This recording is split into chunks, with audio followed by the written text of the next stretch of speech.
जी हां, एक और सेल्फ गोल। दरअसल कांग्रेस में विवादित बयान देने वालों की जैसे होड़ सी मची है और इस बार तेलंगाना के सीएम रेवंत रेड्डी ने देश की सेना की कार्रवाई पर ही सवाल खड़े कर दिए हैं। उन्होंने 2019 में जम्मू कश्मीर के पुलवामा में हुए आतंकी हमले और उसके बाद पाकिस्तान के अंदर बालाकोट एयर स्ट्राइक को लेकर पीएम मोदी और बीजेपी सरकार पर निशाना साधा है, जिसके बाद बीजेपी हमलावर हो गई है। सीएम रेवंत रेड्डी ने तेलंगाना में पत्रकारों से बोलते हुए पीएम मोदी पर सीआरपीएफ के काफिले पर हुए भीषण हमले और उसके बाद हुए हवाई हमलों से राजनीतिक लाभ लेने की कोशिश करने का आरोप लगाया है। लोकसभा चुनाव 2024 के चौथे चरण की वोटिंग से ठीक 2 दिन पहले तेलंगाना के सीएम रेवंत रेड्डी ने देश की सेना की कार्रवाई पर सवाल खड़े कर अपनी पार्टी कांग्रेस के लिए मुसीबत ला दी है। रेवंत ने साल 2019 में जम्मू कश्मीर के पुलवामा में हुए आतंकी हमले और उसके बाद पाकिस्तान में घुसकर भारतीय सेना के कहर ढाने वाले बालाकोट एयर स्ट्राइक को लेकर पीएम मोदी और बीजेपी सरकार पर प्रश्न चिन्ह खड़ा कर दिया है। तेलंगाना में पत्रकारों से बातचीत करते हुए रेड्डी ने कहा कि सीआरपीएफ के काफिले पर हुए भीषण हमले और उसके बाद हुए हवाई हमलों से राजनीतिक लाभ लेने की कोशिश की गई। भारतीय जनता पार्टी हर बार राजनीति में कुछ फायदा उठाने के लिए कोशिश कर रहा है। हर चीज के लिए उनका एक ही जवाब है, जय श्री राम। इसीलिए मोदी का जो सोच है, ये सोचधारा देश के लिए ठीक नहीं है। इसीलिए बिना मोदी बिना बीजेपी अभी देश का जरूरत है। तो वो मैं सीधा सीधा Pulwama incident is classic example. They failed. IB क्या कर रहा है, इंटेलिजेंस नेटवर्क क्या कर रहा है? पुलवामा इंसिडेंट होने के बाद सर्जिकल स्ट्राइक में पॉलिटिकल बेनिफिट लेने के लिए मोदी जी कोशिश कर रहा है। मेरा सवाल यह है कि मोदी जी को, भाई आप क्या कर रहा है? पुलवामा इंसिडेंट क्यों हुआ है, क्यों होने दिए? देश की सुरक्षा आप क्या कर रहा है? रेवंत रेड्डी ने कहा कि सब कुछ राजनीति है, ये सब कुछ चुनाव जीतने के लिए है। देश को बीजेपी से छुटकारा पाने का समय आ गया है। उनसे कुछ भी पूछे वे जय श्री राम के साथ जवाब देंगे। पुलवामा पर सवालिया निशान खड़ा करने पर रेवंत और कांग्रेस पार्टी पर बीजेपी ने हमला किया है। बीजेपी के राष्ट्रीय प्रवक्ता सुधांशु त्रिवेदी कह रहे हैं कि कांग्रेस को इमरान खान सरकार में मंत्री रहे फवाद चौधरी के उस बयान को याद करना चाहिए जो उन्होंने पाक नेशनल असेंबली में दिया था। पुलवामा में जो कामयाबी है, पुलवामा में जो हमारी कामयाबी है, वो इमरान खान की क़यादत में इस कौम की कामयाबी है। उसके हिस्सेदार आप भी सब हैं। सुधांशु ने राहुल गांधी के भी बयान को याद दिलाया। उनके पर जो मेहरबान सीमा पार के भाईजान हैं फवाद चौधरी, जिन्होंने राहुल साहब और जाने क्या क्या बोला है, उन्होंने पाकिस्तान की नेशनल असेंबली में खड़े होकर बोला था बतौर minister of Imran Khan government कि हमने पुलवामा तक घुस के मारा है। तो रेवंत रेड्डी जी, जानकारी नहीं है या इतनी मोहब्बत है कि राहुल गांधी के लिए साहब कहने वाले पाकिस्तानी मंत्री के कहने के बाद भी आपको दिखाई नहीं पड़ रहा है, सुनाई नहीं पड़ रहा है? तो सोते व्यक्ति को जगा कर दिखाया जा सकता है और जागा हुआ जो आंखों से भी न देखना चाहे उसे दिखाया नहीं जा सकता। तेलंगाना सीएम के पुलवामा और बालाकोट सर्जिकल स्ट्राइक के बहाने सेना और सरकार पर सवाल ने कांग्रेस के बयानवीरों को एक बार फिर कटघरे में खड़ा कर दिया है। इससे पहले इंडियन ओवरसीज कांग्रेस के पूर्व चेयरमैन सैम पित्रोदा ने विरासत टैक्स के साथ नस्लवादी टिप्पणी और मणिशंकर अय्यर के पाकिस्तान प्रेम से ओतप्रोत बयानों ने कांग्रेस को बैकफुट पर ला दिया था। अब देखना होगा कि कांग्रेस में विवादित बयान देने का सेहरा किसके सिर बंधेगा। Bureau report, Bharat Express. सवाल है कि इस तरह का बयान बार बार क्यों? इससे पहले भी बयान दिए गए हैं स्ट्राइक को लेकर, और पहले सैम पित्रोदा, फिर मणिशंकर अय्यर और अब रेवंत रेड्डी। रेवंत रेड्डी ने क्या कहा? रेवंत रेड्डी ने पुलवामा हमले को मोदी सरकार की विफलता बताया। कहा कि ये आईबी और इंटेलिजेंस का फेल्योर है। रेवंत का आरोप, पुलवामा घटना की राजनीतिक लाभ लेने की कोशिश हुई। भारतीय सेना के बालाकोट में जवाबी कार्रवाई पर भी सियासी लाभ का आरोप है। और रेवंत रेड्डी का आरोप है कि केंद्र सरकार पुलवामा हमले को रोकने में नाकाम रही। आईबी क्या कर रही थी? हमारा खुफिया नेटवर्क क्या कर रहा था? कोई भी नहीं जानता कि हवाई हमला हुआ था या नहीं। ये रेवंत रेड्डी ने सवाल पूछ दिया। देश की आंतरिक सुरक्षा सुनिश्चित करने की जिम्मेदारी हमारी होती। देश की आंतरिक सुरक्षा को बढ़ावा देने के लिए आपने क्या किया? यह सवाल रेवंत रेड्डी का। हम आंतरिक सुरक्षा किसी के हाथ में नहीं छोड़ सकते और सब कुछ राजनीति है, सब कुछ चुनाव जीतने के बारे में है।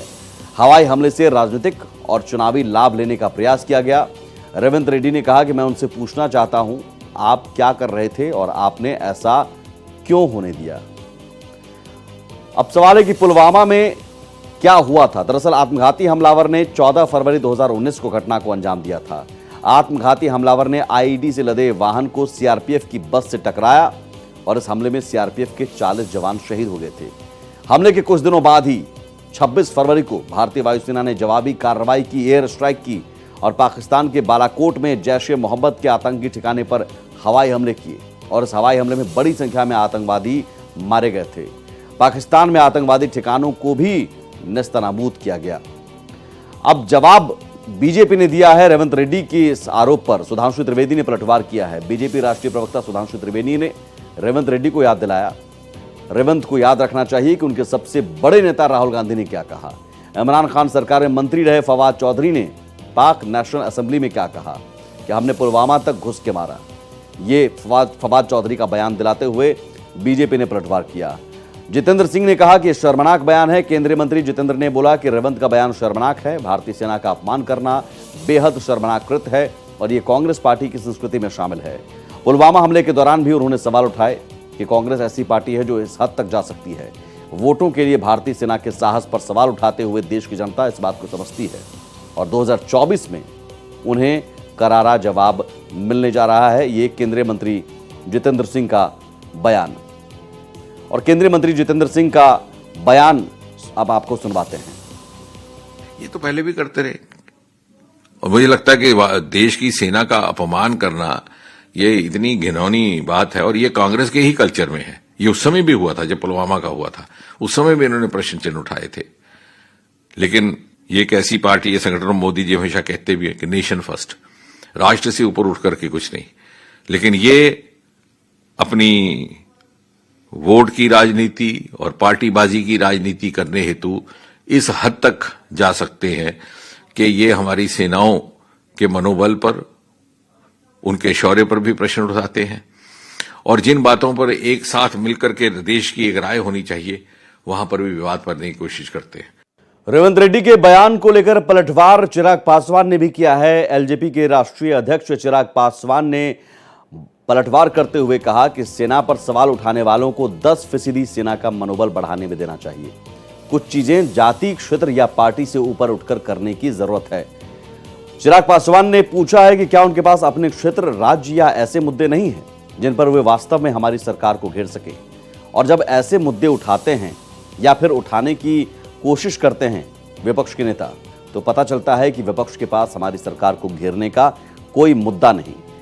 लोक जनशक्ति पार्टी रामविलास के अध्यक्ष किस तरह से तेलंगाना सीएम के बयान पर हमला कर रहे हैं, सुनिए।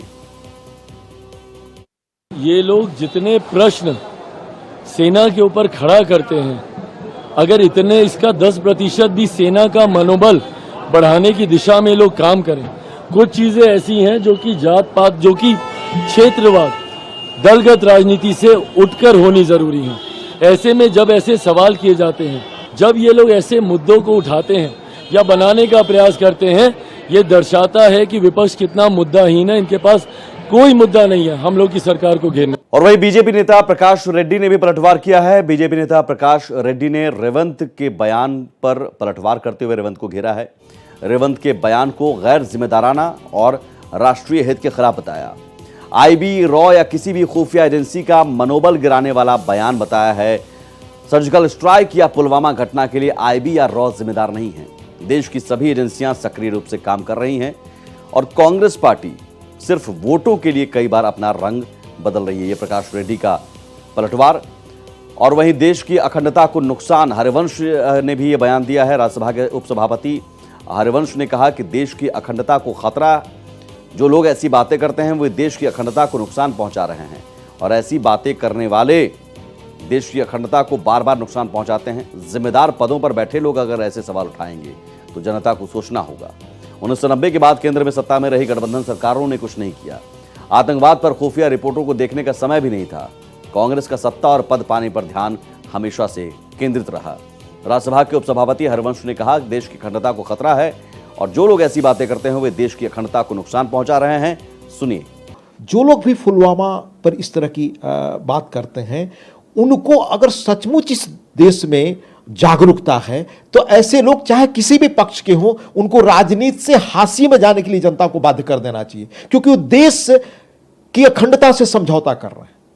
जिन चीजों पर बहस और विवाद नहीं होना चाहिए उसको खड़ा कर रहे हैं। और बीजेपी के राष्ट्रीय प्रवक्ता शहजाद पूनावाला ने भी कांग्रेस पर तंज कसा है और रेवंत रेड्डी के बयान को लेकर पलटवार किया और कहा कि यह साफ हो गया है कि यह महज संयोग नहीं बल्कि सोचा समझा प्रयोग है।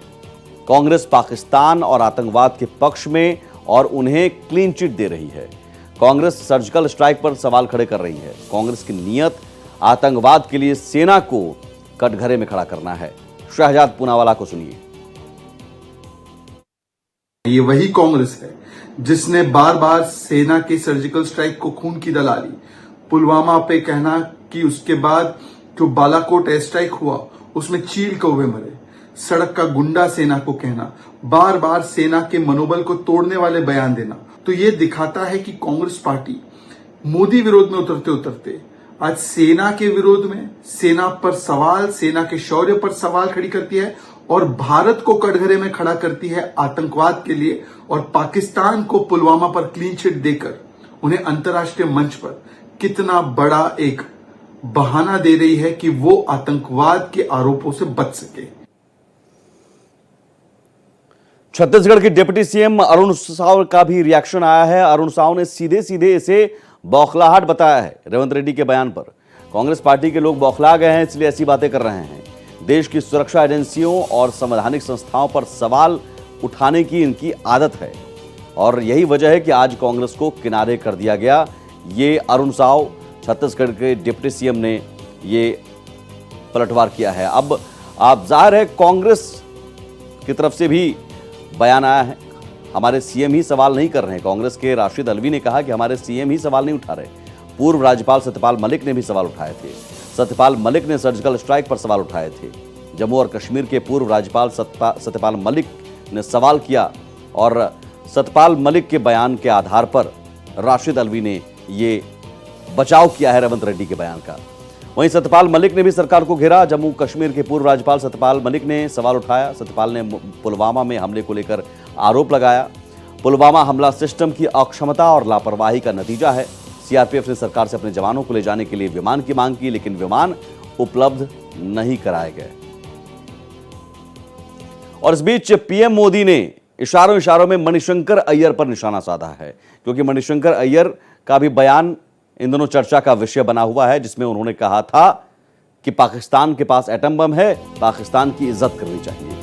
पीएम मोदी ने पलटवार करते हुए कहा कि कांग्रेस अपने ही देश को डराने की कोशिश कर रही है। एक वक्त था जब भारत ने अपनी ताकत दिखाई थी। पीएम मोदी ने ओडिशा के कंधमाल में इशारों इशारों में मणिशंकर अय्यर पर निशाना साधा और कहा कि एक वो दिन था जब भारत ने दुनिया को अपने सामर्थ्य से परिचित कराया था, और दूसरी तरफ कांग्रेस बार बार अपने ही देश को डराने की कोशिश करती है। वो कहते हैं कि संभल कर चलो, पाकिस्तान के पास एटम बम है। 26 साल पहले आज के दिन अटल बिहारी वाजपेयी जी ने, उनकी सरकार ने पोखरण में परमाणु परीक्षण किया था।